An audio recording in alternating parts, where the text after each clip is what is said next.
Options क्या देख रही हैं ईरान के पास? इन आपने एक बात की स्ट्रेट ऑफ हॉर्मुज़ की, इसके अलावा क्या ईरान मिलिटरीली रिटालिएट करेगा या कर सकता है अगेंस्ट देखिए, अमेरिका? ईरान तो मिलिटरीली रिटेलिएट कर रहा है नहीं, अब और करता अगेंस्ट रहेगा। अमेरिका, अगेंस्ट देखिए, अमेरिका। अगेंस्ट अमेरिका भी कर सकता है। एक रिस्क फैक्टर है, वो रिस्क फैक्टर वो ले सकते हैं।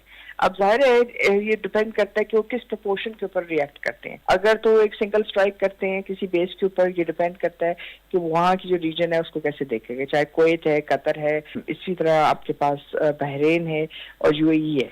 सबसे जो वनरेबल है वो यूएई है, क्योंकि अगर यूएई के अंदर हिट होता है तो जाहिर है इससे जो है अमेरिका की जो कमर्शियल साइड है वो इफेक्ट होएगी।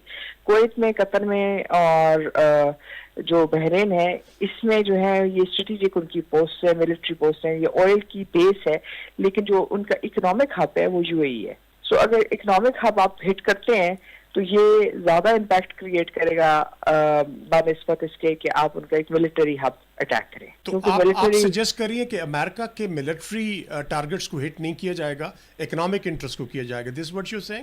देखिए, आई थिंक कि अगर ये चॉइस है ना, आपने पूछा कि ईरान क्या क्या कर सकता है। अब ये डिपेंड करता है कि ईरान ने at this stage military target engagement करनी है या ईरान ने इकोनॉमिक एंगेजमेंट टारगेटिंग करनी है। अगर मिलिट्री टारगेट एंगेजमेंट करते हैं तो इराक, कुवैत, कतर, बहरीन जो है इफेक्ट होता है और यूएई। लेकिन अगर ये इकोनॉमिक टारगेट एंगेजमेंट करते हैं तो उसमें जाहिर है सबसे पहले जो है उनके पास जो इफेक्ट आएगा वो इकोनॉमिक एंगेजमेंट में। जाहिर है ये डिपेंड करता है अगर वो जंग खत्म करना चाहते हैं। अब जंग खत्म करने के लिए ये इसलिए कह रही हूँ क्योंकि उसमें बाकी कंट्रीज के इंटरेस्ट एकदम जो है on top of the line आ जाएंगे।